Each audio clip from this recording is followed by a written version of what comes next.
Easy money Bitcoin. Bitcoin's the easiest money you'll ever make. All you do is you buy it and you hodl it and the price goes up. It's programmed to go up. That's all you do. It's so easy. Well, easier said than done. You see, in order to hodl Bitcoin, you have to weather unbelievably violent price fluctuations to the upside, to the downside. I tell you, everyone says that when the price goes down, it's hard to stay in there. I disagree.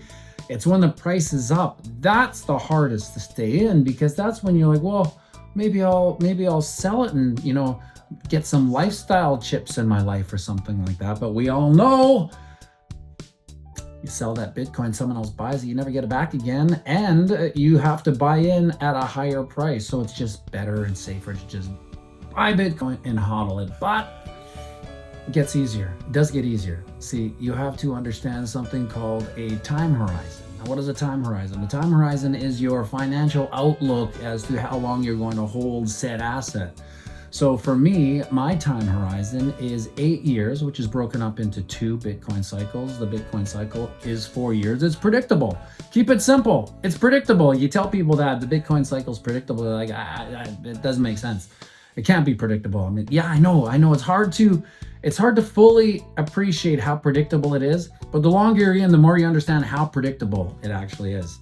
It's 4 cycles. So the reason why it's not arbitrary 8 years, for me, 2 cycles is my little boy's 9. So, in 8 years, he'll almost be 18, and then he will be at an age where maybe, if I don't lose it all in a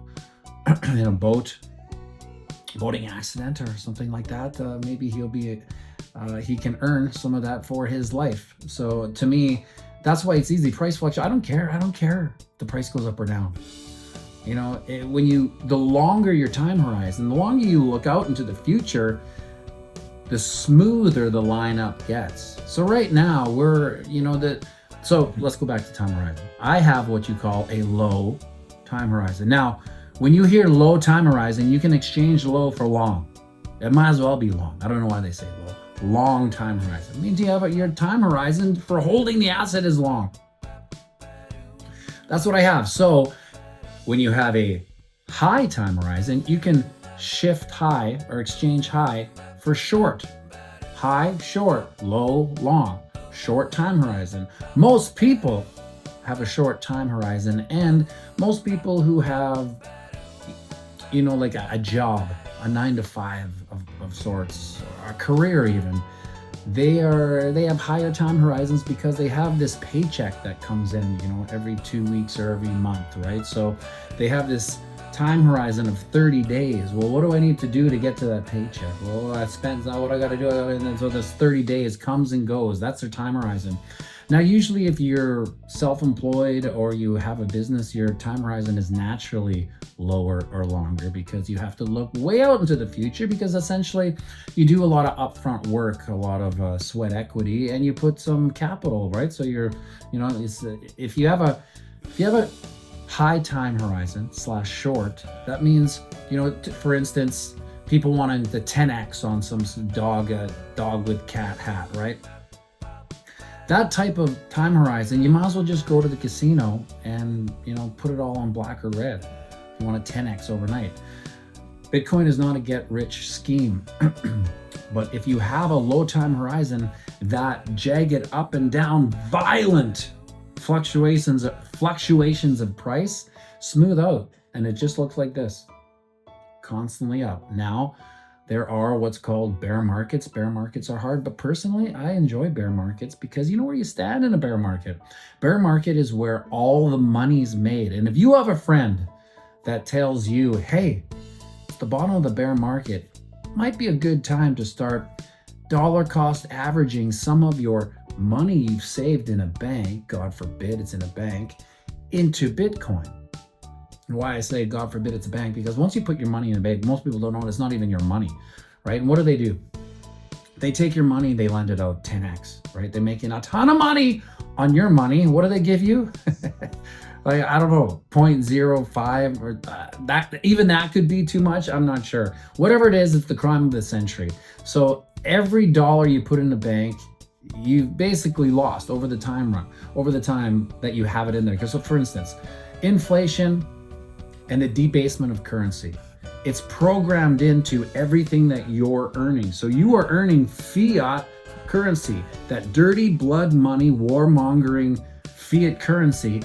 That's what you earn, leveraged over your life. So you put in your time, the most important currency you have is time, and you leverage it for dirty blood money, fiat currency. You take that money, you put it in the bank, it's even less. Somehow, if you can believe it, it just got worth less. So you take it, the only thing you can, it's the only option right now. Yeah, you could go into some TardFi, you could do real estate, but this is why I don't personally like real estate. It's the carrying cost of real estate. Let's say you have rental property. I have a story. I had a rental property, and I had a couple in there that were on, I guess, disability. It was part of like how they convinced me that they're good. Like we wouldn't even be paying, and the government just pays you directly. I'm like, okay, it wasn't like it was a low cost housing or anything. I was like, that, all right, that's almost like a government guarantee. It was a lie. And they trashed the house. Now this is just anecdotal, my story. They trashed the house that I was renting to them, and I really had zero rights. They ended up taking me to tenancy court for the damage deposit. I'm like, I showed him pictures of the house, like the tenancy board. I showed him pictures of the house, like this is what they did. They're like, and I had to pay them. I had to pay them. So that's the carrying cost, let alone you're extorted from the government for property taxes. So let's say, well, I paid my house off for free and clear. No, you didn't. You still got the VIG. You got to pay this property tax every month. You don't pay it for 3 months in Canada anyway. They can put a lien on your house and take it, right? So what do you own? Anyway, why are we in real estate? Oh yeah, other ways to invest money. The easiest way, back to easy money, is just to take that fiat currency that you've saved and you put it into Bitcoin. You watch it go from $1 to $5 to $10 to $20. There's no end to the upside of Bitcoin. That's just one of the bizarre, simple facts that you learn the longer you're in there. And now, if you're new to this channel, join me every morning at 8 a.m. We do a little more of a technical deep dive with the technical analysis. Lots to learn there every morning, 8, and we're live. See you then. Make sure you like and subscribe.